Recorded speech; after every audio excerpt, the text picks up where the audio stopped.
Hi, I'm Bob Tabor with LearnVisualStudio.net. We're going to start off by writing just a tiny bit of HTML and JavaScript. Nothing fancy or complex at all. Just want to show you, first of all, where you can add JavaScript into your web pages. Secondly, just kind of get into the workflow of writing some code and then testing it in your web browser. And then finally, we want to talk about what to do when the JavaScript examples that we demonstrate in this series simply don't work and you don't know where to turn. There are some tools that are built into Internet Explorer that I want to demonstrate briefly to help you find clues so you can kind of solve your own problems. Of course, if you ever get stuck, please feel free, as we mentioned in the previous video, to ask questions in the comments and I'll try to answer them if I can. Alright, and then we're going to come back in the next lesson and we're going to take a look at the examples that we write here, and I'm going to explain what's going on behind the scenes in quite a bit more depth. Now, the code itself is going to be so simple that I am willing to bet that you're going to be able to figure this out on your own before we even run the example, and without any explanation from me whatsoever. But still, I think it's beneficial as we're getting started that we provide some background information to get you started on a solid foundation. All right, so our game plan in this lesson is to, first of all, set up a folder where we can save our work. We'll do that in just a moment. We're going to set up some shortcuts in our development environment, our Notepad, Internet Explorer development environment, and then we're going to create a template. We'll make sure that it validates against the HTML5 validator, and then we'll start writing some JavaScript code, okay? So here we go. Remember, and this is important, pause the video, rewind it if you need to, but do whatever you have to do to follow along closely, because to get the most benefit out of this series or any series or a book or what have you, you need to follow along and get your hands dirty and actually type the code out. It's the best way to learn, hands down, okay? Alright, so as you can see, I'm starting off with a relatively fresh install of Windows 7, and I also have Internet Explorer 9.0 installed. However, what I'm about to show you is going to work regardless of the operating system that you have currently installed. It'll work with just about any version or vendor of web browser. But still, if you want to follow along closely, then I highly recommend that you at a minimum have the most recent version of Internet Explorer installed. Alright, so let's start off by creating a folder where we're going to save our work, and you'll be able to download this and compare the code that you write versus the code that I write in case there's some discrepancy and you're not able to get the code example to work. Okay, so we're going to right click on the desktop and select New from the context menu, New Folder. I'm going to call this C9 for Channel 9, JS for JavaScript, and then underscore fundamentals. Okay. And then the next thing that I want to do to kind of set up my environment is to get into Notepad, and because in the past people have had some issues with viewing the code as we've typed it out, I'm going to change the font size. You don't have to do this, but I'm going to take this step of going to Format, Font, and I'm going to change to a Courier New Bold 18. And so you should be able to see that. And if that's still garbled, then you probably want to download the video locally and watch it. It's made available in a high def format, so you should be able to see it clearly if you were to download and watch it locally instead of streaming. Okay? Alright, so let's go ahead and get started now. What I want to do is create a template so that we don't have to type in the same HTML5 code every single time that we want to create a web page to embed JavaScript into. So let's get started there. And nothing that I do here should blow you away. If you don't understand HTML, then you need to stop right now, and you may want to watch the HTML5 Fundamental series, also available on Channel 9, as soon as I finish recording it. Okay, so here we go.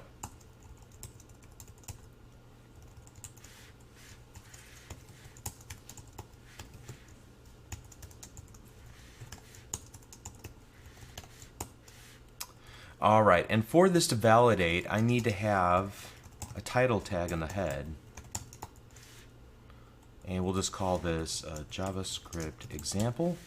And then the body, I'm going to create a header. I don't have to do this to validate, but since this is our template, just want to create a little space consistent for every example where we can put the topic that's being discussed in that particular example.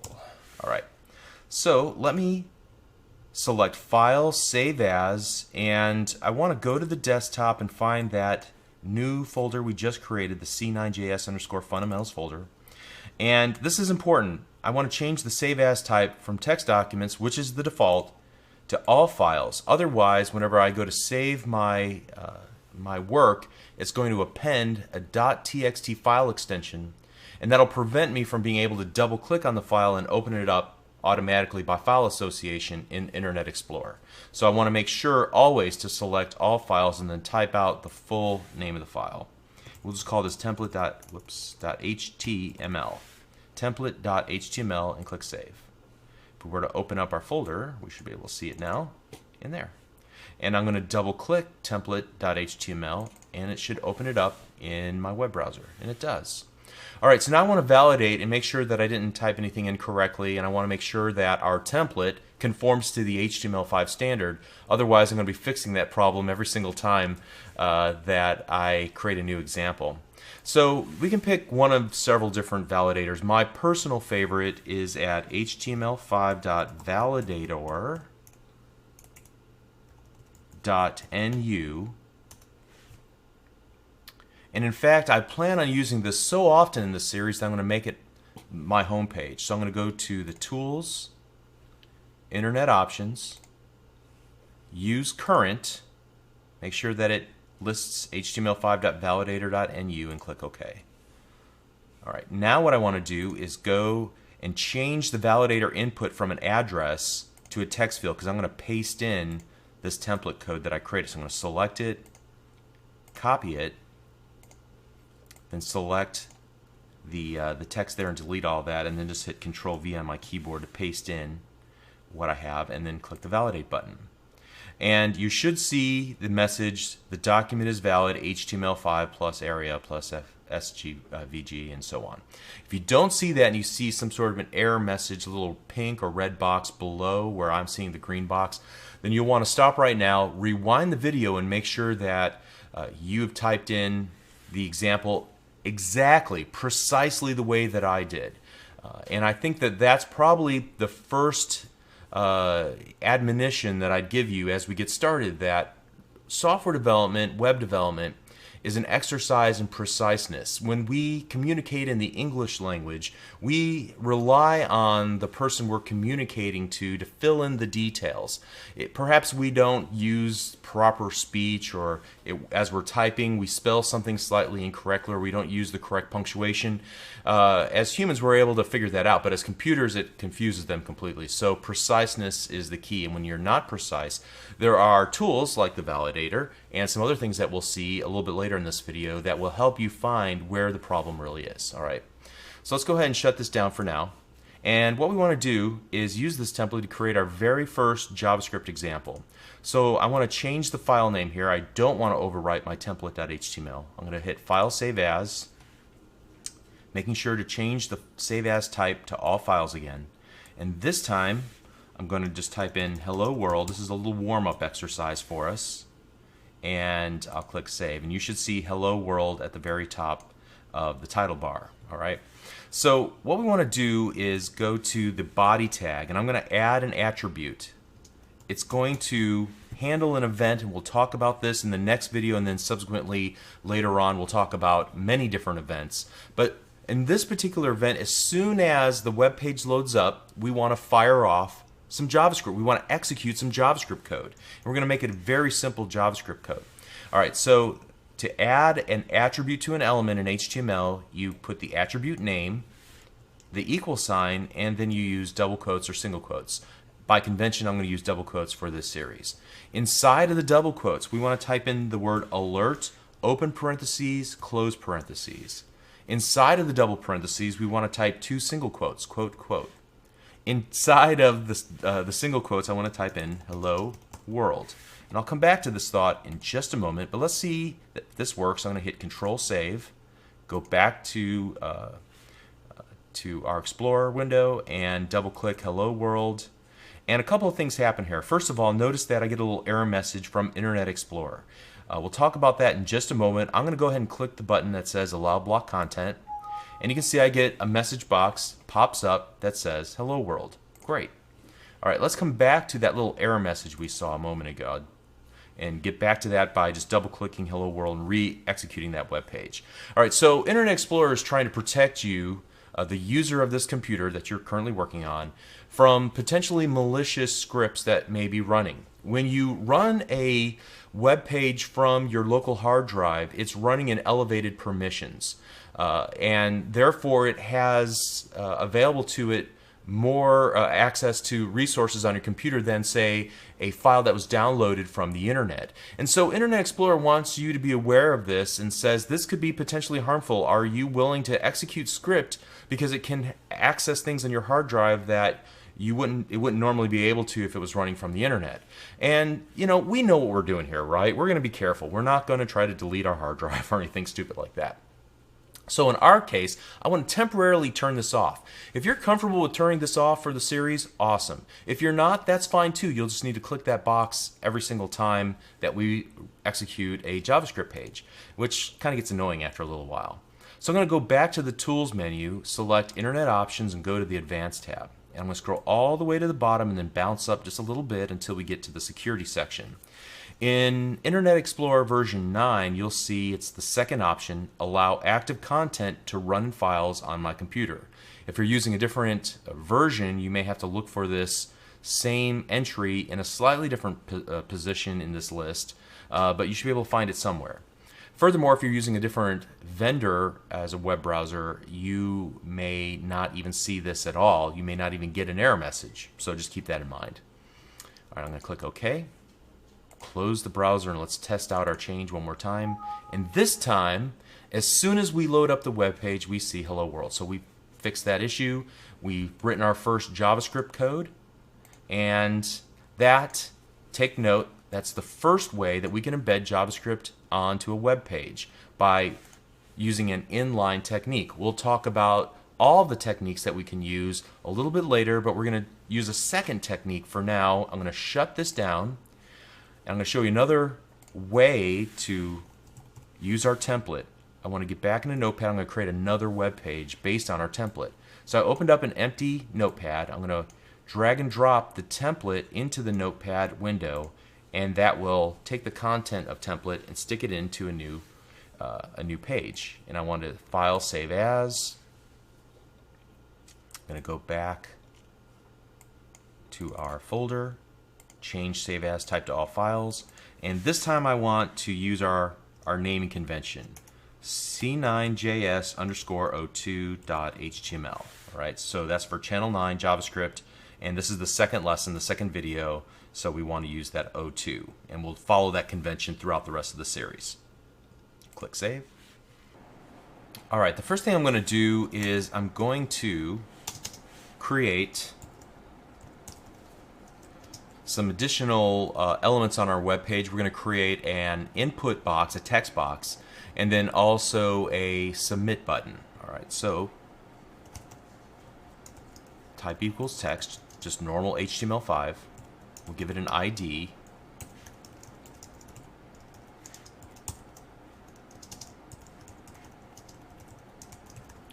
And a submit button.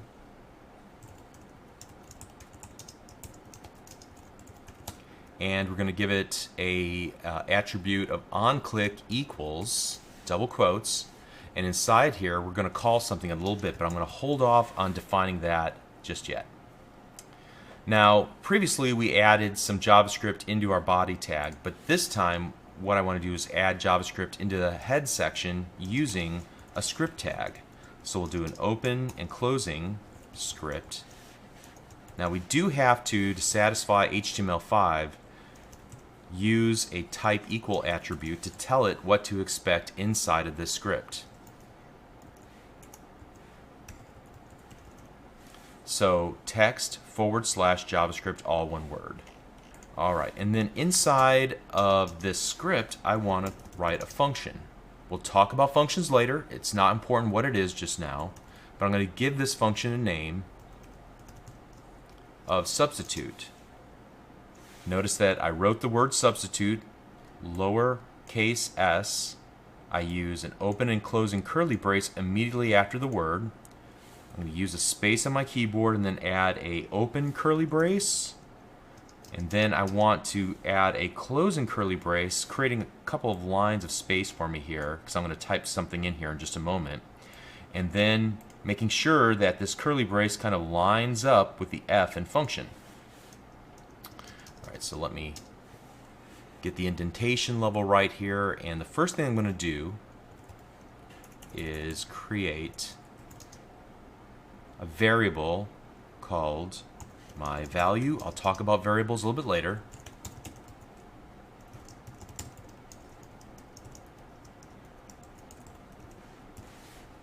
All right, I want to get the value of one of the elements on my web page. Which one do I want? I'm going to grab my text box. So I'm going to use single quotes inside of those double parentheses and then paste in the name my text box. In the next lines of code, I want to see and make sure that somebody actually types something into my text box before clicking the button.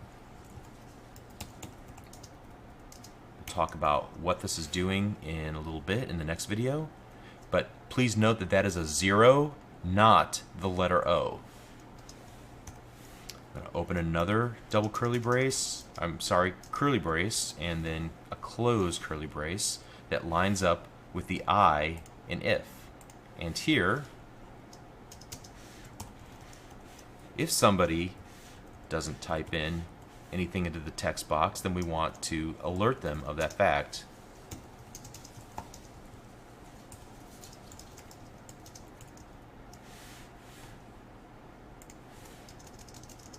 And then I want to stop executing the code. Finally, I'm going to go back down to this H1 and I'm going to give it an ID. I'm going to call this title, so that I can do something like this.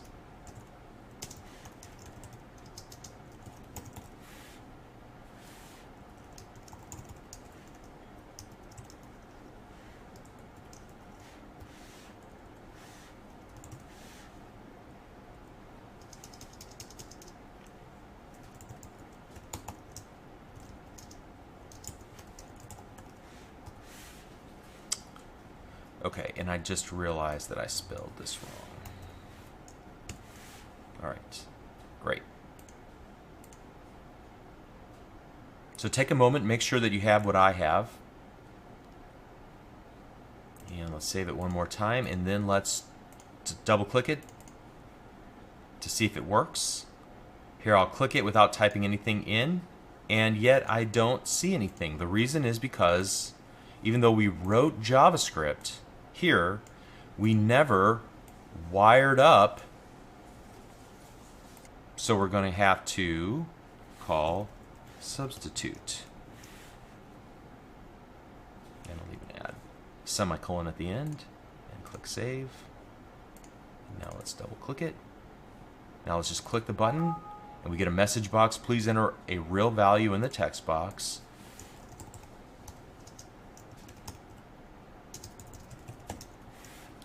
And now when I click the Click Me button, notice that it changes the text in the header 1, the H1 tag. All right, so we were able to successfully make our application work. Now, let's suppose for a moment that something didn't work quite correctly. Let's say that you misspelled substitute. Let's just take the E off of substitute in our onClick method, and let's click save. And then let's double click our page one more time. And I'm going to type in something and click the Click Me button, and nothing happens at all. Now, depending on the web browser that you're using, you might actually see an error message, or in this case, you see no error message whatsoever, and there's no clue as to what you did wrong. So what do you do then? Well, if you run into this situation, fortunately, Internet Explorer has some built-in tools that can help get you past this problem. If you take a look in the Tools menu, you'll see that there is an F12 Developer Tools entry. You can get to this functionality by hitting the F12 or the function 12 key on your keyboard as well. Simply click that, and you'll note that a little window pops up at the very bottom of our web page. Now, depending on how it's installed on your particular desktop and whether you've used it before, you might see it pop up into a separate window. That's just its unpinned state. But I'm going to go ahead and click this little icon in the right hand corner, the pin icon, to place it back here as part of our single Internet Explorer experience. I want to go to the script tab. You see there's this little section of tabs here at the top. I'm going to click the script tab. It gives us a message over here on the right hand side to refresh the page to see messages that may have occurred before F12 Tools were opened. On the left hand side we can actually see the code itself, so it'll probably point us to errors that we have in our code. So I'm going to refresh the page and click me again, and notice this time when I click the click me button it says substitute is undefined, line 25, character 1. Now we may not understand much of what's being said here in the error messages as we're getting started. However, this will point us in the right direction as to what the problem could possibly be. There's nothing called substitute without the E at the end. So that should clue me in as I scroll down to line number 25. And you can say it says character 1, however, what it's really referring to is this character here in the JavaScript. And so what we can do, I think we can even, no, we can't here. Alright, so let's go to Notepad and make that change back again. Let's click Save. Let's refresh our page and click the Click Me button and then just type in some junk. And you can see it works perfectly. We don't see any error message in the console window. All right, and there's many more features of the F12 tools. We're not going to talk about all of them, just those that are pertinent to helping to debug our JavaScript code as we're writing these examples. So I tell you what, let's stop right there. We will talk about errors, and more importantly, we're going to talk about what each line of this code does in the next video. And then we're going to, in the following video after that, we're going to rewrite this whole example using a real web development tool, Visual Web Developer Express Edition, and we're going to get benefits over just using Notepad and Internet Explorer. So we have several things here to do and to kind of build off of this example that we created in this first video. Hopefully this was helpful, at least it piques your interest. Keep pushing forward. If it didn't work right for you the first time, don't sweat it. You can try and download the code and compare what I did versus what you did by looking at it in the actual file that I created versus the one that you created. You can rewind, pause the video, make sure you typed everything correctly. Making sure your environment is set up correctly is another critical step. Again, if you get stuck, make sure you ask questions and we'll try to get those answered. But if you just stay tuned and watch the next lesson, I think many things will be answered for you. Okay? So we'll see you in the next lesson. Thank you.